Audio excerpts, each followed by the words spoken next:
An elasticated waistband can add comfort to many different garment types. Today we'll be demonstrating an applied elasticated waistband, which means the waistband is made from a separate pattern piece, creating a casing in which to enclose the elastic. Start by pinning the waistband to the garment with the right sides together. Sew the pinned pieces together. Remember to backstitch at the beginning and end. Press the seam for a more professional finish. Now, fold the waistband in half to form the casing. You can also press this fold in place. Join the elastic ends together by overlapping the elastic according to the seam allowance. First, secure the elastic ends by sewing a block. Then strengthen the joint by crossing over the middle.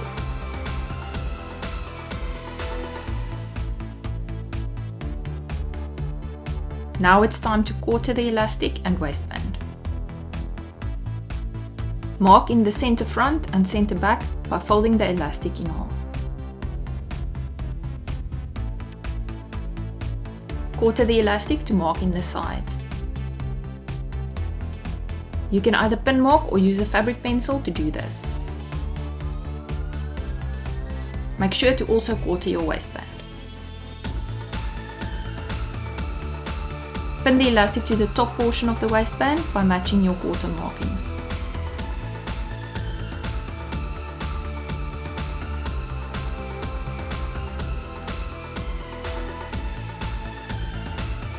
Secure the elastic to the waistband by vertical stitching the elastic to the waistband on the marked end quarters. This will ensure that the elastic will not turn in the waistband. Fold the waistband in half and pin to enclose the elastic.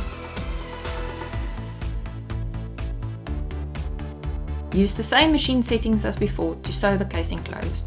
Pull the elastic slightly to straighten while stitching. Next, neaten the raw edge of the seam by overlocking. I used one of the markings on the overlocker foot as a guide to ensure an even finish.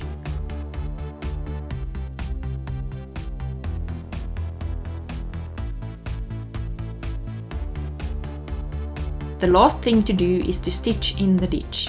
Turn your garment right side out to expose the groove at the front. Now stitch in the ditch, making sure to catch the overlocked edge. This will help the seam stay flat. Give your seam a last quick press to set the stitches. And there you have it, your own applied elasticated waistband.